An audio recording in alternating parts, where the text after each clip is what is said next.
Project Hail Mary movie की शुरुआत में हमें हेल मैरी नाम का एक स्पेसशिप दिखाई देता है और उसके अंदर 2 साल बाद अचानक ग्रेस नाम का एक आदमी उठता है जो काफी टाइम से कोमा में था। तब स्पेसशिप का एआई सिस्टम मैरी उससे बात करना स्टार्ट करता है, लेकिन ग्रेस बहुत कंफ्यूज होता है कि वो यहाँ कैसे आया। फिर ग्रेस बाहर निकलकर स्पेसशिप को चेक करता है और वहाँ उसे अपने जैसे कुछ लोग दिखते हैं। तब उसे समझ आता है कि उसके साथी सफर के दौरान मर चुके हैं। इसके बाद ग्रेस पूरे शिप को एक्सप्लोर करता है। कोमा की वजह से उसकी मेमोरी काफी वीक हो जाती है। उसे पता चलता है कि वो स्पेसशिप में धरती से काफी दूर आ चुका है। फिर वो कंट्रोल रूम में जाकर मैरी से कहता है कि वापस धरती पर चलते हैं, लेकिन मैरी बताता है कि पहले मिशन कंप्लीट होगा, उसके बाद ही वापस जाएंगे। तब ग्रेस चेक करता है और उससे पता चलता है कि वो लोग धरती से 2 साल पहले निकले थे।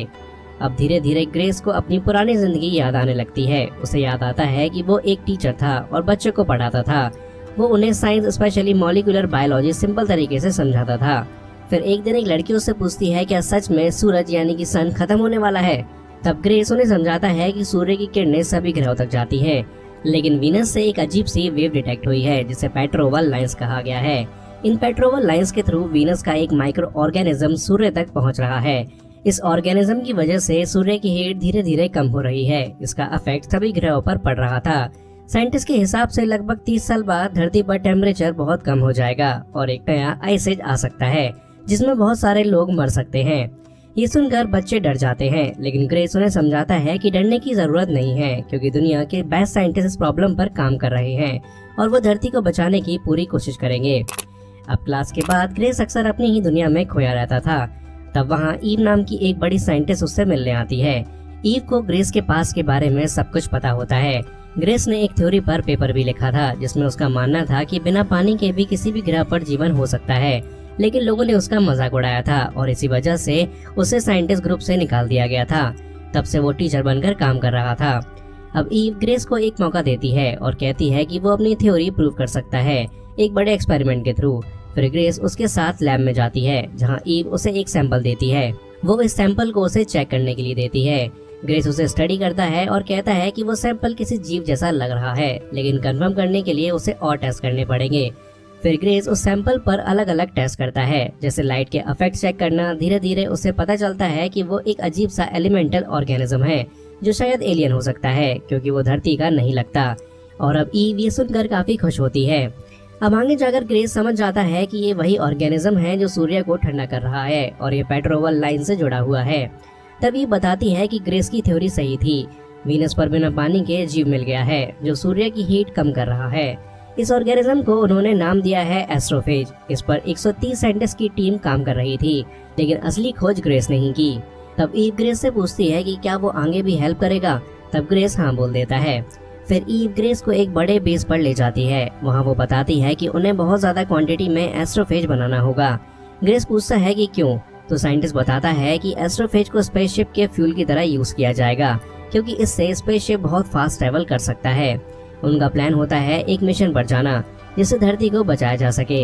इस मिशन का नाम होता है प्रोजेक्ट हेल मैरी। इसमें ग्रेस के साथ और भी साइंटिस्ट काम करेंगे। ग्रेस इस बात के लिए रेडी हो जाता है। फिर ईव सबको पूरा मिशन समझाती है कि एस्ट्रोफेज की वजह से ब्रह्मांड से काफी ग्रह खतरे में हैं, लेकिन एक दूर का स्टार सिस्टम ताऊ सिटी अभी भी सेफ है, इसलिए उन्हें वहां जाकर पता लगाना होगा कि वहां ऐसा क्या अलग है। ग्रेस को ये प्लान काफी इम्प्रेसिव लगता है, लेकिन ईव कंसर्न करती है कि जितना एस्ट्रोफेज वो 2 साल में बना पाएंगे उससे सिर्फ ताऊ सिटी तक ही पहुंच पाएंगे। वापस आने के लिए फ्यूल नहीं होगा। मतलब मिशन एक तरह का 1 वे ट्रिप होगा जिसमें जाने वाले लोग शायद कभी लौट नहीं पाएंगे। उनका प्लान ये था कि जो भी इम्पोर्टेंट एलिमेंट वहाँ मिलेगा उसे एक छोटे फास्ट स्पेसशिप के थ्रू धरती पर भेज दिया जाएगा। इस तरह वो लोग अपनी कुर्बानी देकर भी धरती को बचा सकते थे क्योंकि ताऊ सिटी तक पहुंचने में लगभग 3.5 साल लगते और जब तक मैसेज या कोई चीज धरती तक पहुंचती तब तक वहां 26 साल बीत चुके होते। इसी मिशन के लिए 3 साइंटिस्ट का सिलेक्शन हो रहा था। अब प्रेजेंट टाइम में ग्रेस को ये सब धीरे धीरे याद आता है। फिर वो स्पेसशिप में सब सामान यूज करना स्टार्ट करता है।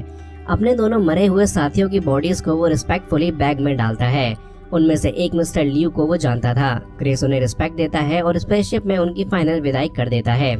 उसके बाद ग्रेस स्पेसशिप में रहना सीख लेता है और थोड़ा एंजॉय भी करने लगता है। ये सफर कई महीनों तक चलता है, लेकिन अभी भी उसकी मेमोरी पूरी वापस नहीं आई होती। फिर एक दिन मैरी बताता है कि उनके पास एक और स्पेसशिप आया है। ग्रेस बाहर जाकर देखता है कि वो स्पेसशिप काफी अलग है, क्रिस्टल जैसा बना हुआ। तब उस स्पेसशिप से एक बॉम्ब जैसी चीज हेल मैरी की तरफ फेंकी जाती है। ग्रेस डर जाता है, लेकिन वो एक्सप्लोड नहीं होती। तब उसे लगता है कि शायद ये कोई मैसेज है। ग्रेस स्पेस सूट पहनकर बाहर जाता है और उस ऑब्जेक्ट को ले आता है। जब वो उसे खोलता है तो उसमें से एक अजीब सी चीज मिलती है। टेस्ट करने पर पता चलता है कि वो एक तरह का मैप यानी कि एक डिजाइन है, जिसमें सामने वाले एलियन ने अपनी लोकेशन बताई होती है। वो एरन नाम के प्लेनेट से आया होता है। फिर ग्रेस भी अपनी धरती की लोकेशन उस डिवाइस में डाल देता है और उसे वापस एलियन स्पेसशिप की तरफ भेज देता है। अब अगले दिन एलियन स्पेसशिप से कुछ तार यानी कि वायर्स निकलते हैं, जो ग्रेस के स्पेसशिप को पकड़ लेते हैं। उन तारों से एक टनल जैसा रास्ता बन जाता है, जो क्रिस्टल की गुफा जैसा लगता है। ग्रेस पहले तो डर जाता है, लेकिन फिर हिम्मत करके स्पेस सूट पहनकर उस गुफा में आगे बढ़ता है। आगे जाकर वो एलियन को देखता है। दोनों एक दूसरे को देखकर शॉक हो जाते हैं। वो एलियन पत्थर जैसा दिखता है और साइज में एक कुत्ते के बराबर होता है। ग्रेस को वो एलियन काफी इंटरेस्टिंग लगता है। एलियन अलग अलग आवाजें निकालकर बात करता है। कम्युनिकेशन के लिए ग्रेस मजाक में डांस करने लगता है और एलियन भी उसकी कॉपी करता है। फिर ग्रेस और मैरी मिलकर एक डिवाइस बनाते हैं जो एलियन की लैंग्वेज समझ सके। जब वो सिस्टम रेडी हो जाता है तब दोनों फाइनली बात कर पाते हैं। ग्रेस उस एलियन का नाम रॉकी रखता है क्योंकि वो पत्थर जैसा है। फिर स्पेस में दोनों अपने अकेलेपन के बारे में बात करने लगते हैं। धीरे धीरे वो अपने मिशन के बारे में भी शेयर करते हैं। दोनों का मिशन सेम होता है, एस्ट्रोफेज की वजह से अपने अपने ग्रह को बचाना। फिर रॉकी बताता है कि उसके स्पेसशिप में उसके जैसे 23 लोग और थे, लेकिन सब मर चुके हैं। ग्रेस भी बताता है कि उसके शिप में 3 लोग थे, लेकिन अब सिर्फ वो ही जिंदा बचा है। फिर भी वो अपना मिशन पूरा करना चाहता है। इस बात से दोनों के बीच स्ट्रॉन्ग दोस्ती हो जाती है, क्योंकि उनका गोल सेम है। ग्रेस रॉकी के लिए एक स्पेशल वॉइस डिवाइस बनाता है जो उसकी लैंग्वेज को ट्रांसलेट करके बोल सके। वो लोग अलग अलग वॉइस टेस्ट करते हैं, लेकिन एंड में वो एक सिंपल मेल वॉइस चूज करते हैं। अब दोनों डिसाइड करते हैं कि वो मिलकर अपना मिशन कंप्लीट करेंगे। अब सीन पास में शिफ्ट होता है, जहाँ पर हम देखते हैं कि ईव सब साइंटिस्ट को ग्रेस से मिलवाती है, जो मिशन के लिए प्रिपेयर कर रहे होते हैं और एस्ट्रोफेज बना रहे होते हैं। ये साइंटिस्ट ही मिशन पर जाने वाले होते हैं। ग्रेस उन्हें सिखाता है कि स्पेसशिप कैसे यूज करना है और कैसे दूसरे प्लेनेट से एलिमेंट लाना है। वो उन्हें ये भी बताता है कि एस्ट्रोफेज बहुत डेंजरस है। अगर वो किसी मेटल के कांटेक्ट में आ जाए तो चीजों को डिस्ट्रॉय कर सकता है। तब ग्रेस की मुलाकात मिस्टर ल्यू से होती है, जो उसकी तारीफ करते हैं। ग्रेस पूछता है कि जब आपको पता है कि मिशन में मौत हो सकती है, फिर भी आप क्यों जा रहे हो? ल्यू कहते हैं कि अगर उसकी जान देकर धरती बच सकती है तो ये छोटी सी बात है। अब प्रेजेंट में ग्रेस को ये सब याद आता है और उसे समझ आ जाता है कि उसे क्या करना है। तब रॉकी ग्रेस के शिप में आता है। ऑक्सीजन से बचने के लिए रॉकी अपने अराउंड क्रिस्टल का कवर बना लेता है, क्योंकि उसके लिए ऑक्सीजन हार्मफुल होती है। रॉकी शिप को देखते हुए मजाक में कहता है कि ग्रेस काफी गंदा रहता है। इस पर ग्रेस सफाई करना स्टार्ट करता है। साथ ही वो रॉकी के बारे में सब कुछ रिकॉर्ड करता रहता है ताकि उसे बेटर वो समझ सके। धीरे धीरे ग्रेस को रॉकी के साथ रहने की आदत हो जाती है और वो अकेला फील नहीं करता। फिर एक दिन ग्रेस खाना खा रहा होता है, तब रॉकी भी अपना खाने का तरीका दिखाता है। वो नीचे से खाना अपने मुंह में लेता है। ये देखकर ग्रेस को थोड़ी सी उल्टी जैसी फीलिंग आती है। फिर रॉकी बताता है कि वो अपने शिप में मैकेनिक था। वो सजेस्ट करता है कि अगर दोनों को एक ही जगह जाना है तो वो ग्रेस के स्पेसशिप में साथ ट्रैवल कर सकते हैं और वापस भी साथ आ सकते हैं। ग्रेस रॉकी की बात मान लेता है और दोनों अलग हो जाते हैं। अब उन्हें 11 दिन में ताऊ सिटी पहुंचना होता है। इस दौरान दोनों काफी टाइम साथ स्पेंड करते हैं। रॉकी ग्रेस को धरती के अलग अलग जगहों का प्रोजेक्शन दिखाता है, जिससे उनकी दोस्ती और स्ट्रांग हो जाती है। रॉकी बताता है कि उसके ग्रह पर उसकी वाइफ है, जिसके साथ वो 183 साल तक रहा है, लेकिन उसके हिसाब से ये टाइम भी कम लगता है।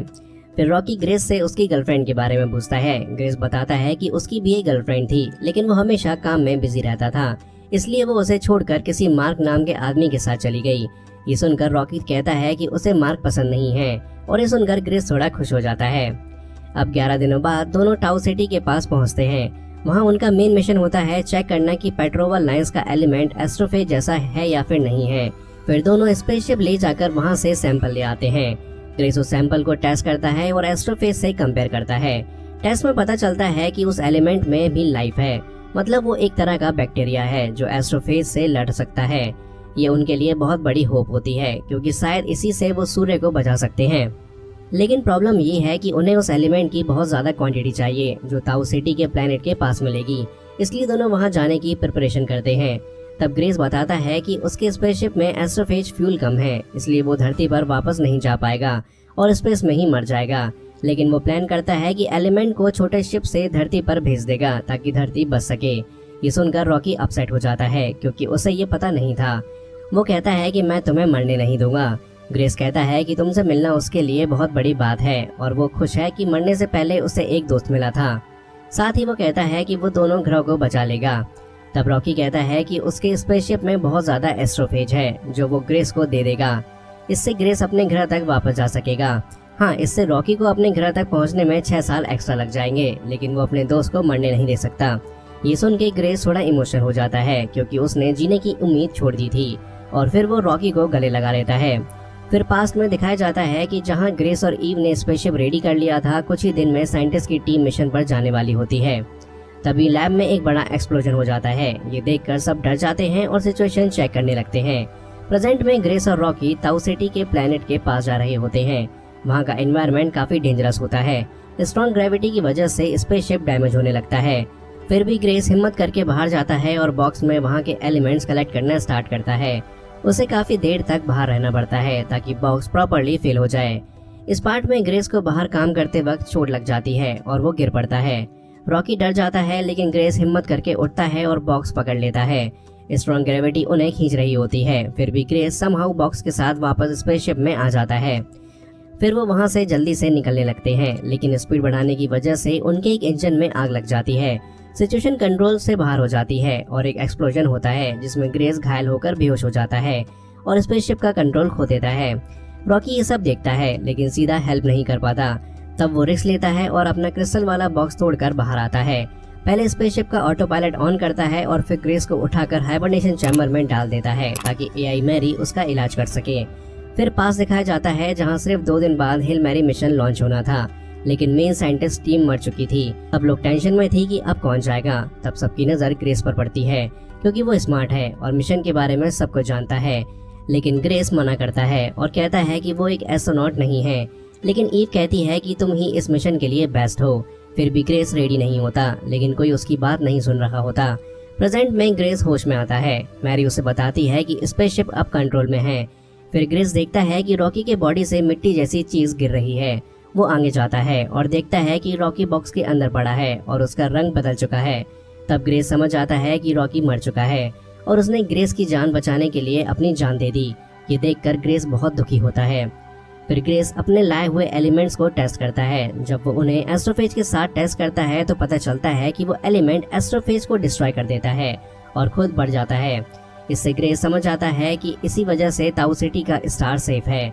वो इस नए एलिमेंट का नाम प्रीडेटर रखता है क्योंकि वो एस्ट्रोफेज को खत्म कर देता है। फिर ग्रेस रॉकी की बॉडी से बात करता है और कहता है कि अब वो दोनों के प्लैनेट्स को बचा लेगा। वो काफी सैंपल्स रेडी करता है ताकि धरती और रॉकी के प्लैनेट दोनों को बचाया जा सके। अब बस एक प्रॉब्लम है, उसे नहीं पता कि रॉकी के प्लैनेट एरिड तक कैसे पहुंचा जाए, लेकिन वो डिसाइड करता है कि रॉकी के स्पेसशिप में जाकर इसका सॉल्यूशन ढूंढ लेगा। अब एक दिन ग्रेस दुखी होकर रॉकी के पास ही सोया होता है। तब अचानक रॉकी वापस जिंदा होकर उसके पास आ जाता है। ग्रेस उसे देखकर बहुत खुश होता है और उसे गले लगा लेता है। ये सीन काफी इमोशनल होता है। फिर ग्रेस रॉकी को प्रेडेटर के बारे में बताता है। ये सुनकर रॉकी भी खुश हो जाता है क्योंकि अब उनके पास सॉल्यूशन है। दोनों सेलिब्रेट करते हैं क्योंकि उनका मिशन अब कंप्लीट होने वाला होता है। फिर कुछ दिन बाद दोनों रॉकी के स्पेसशिप के पास पहुंचते हैं। रॉकी ग्रेस को अपने शिप के अंदर ले जाता है। ग्रेस देखकर हैरान रह जाता है क्योंकि पूरा स्पेसशिप क्रिस्टल से बना होता है। ये देखकर वो काफी इम्प्रेस होता है। फिर पास दिखाया जाता है ग्रेस ईव के साथ होता है और वो स्पेस मिशन पर जाने से मना कर देता है। वो कहता है किसी और को भेजो। ईव उसे समझाती है कि तुम धरती की लास्ट होप हो, वरना धरती और तुम्हारे स्टूडेंट सब खत्म हो जाएंगे। लेकिन ग्रेस फिर भी मना कर देता है। तब ईव स्ट्रिक्ट हो जाती है और कहती है कि ये एक ऑर्डर है। ग्रेस भागने की कोशिश करता है लेकिन गार्ड्स उसे पकड़ लेते हैं। उसे जबरदस्ती हेल मैरी मिशन पर भेज दिया जाता है और बेहोश करके कोमा में डाल दिया जाता है। इसी वजह से उसे बाद में कुछ याद नहीं होता। अब प्रेजेंट टाइम में ग्रेस और रॉकी अलग होने वाले होते हैं। दोनों इमोशनल हो जाते हैं क्योंकि शायद वो कभी दोबारा ना मिल पाए।